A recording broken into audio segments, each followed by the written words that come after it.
ছোট্ট ঘরে থাকে এই শ্যাম নামের এই কৃষকটি তার বাড়ি থেকে দিকে রওনা দিল তার জমির দিকে।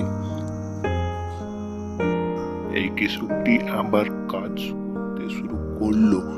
কাজ কুড়ুল নিয়ে কাজ করতে করতে সে কাজ শেষের পরে সে বাড়ির দিকে রওনা দিল এবং সে বলতে থাকে, আমার জমিতে তো ফসল ভালো হবে। তো সে তার বাড়িতে এসে আবার বাড়ির ভেতরে ঢুকে গেল।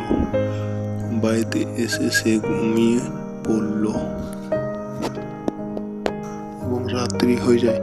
পরের সকালের দিন সে আবার বাড়ি থেকে বের হয়ে তার জমির দিকে রওনা দেয়। এবং এরপরের ভিডিও দেখার জন্য আমাদের চ্যানেলটিকে সাবস্ক্রাইব করে আমাদের সাথে থাকুন।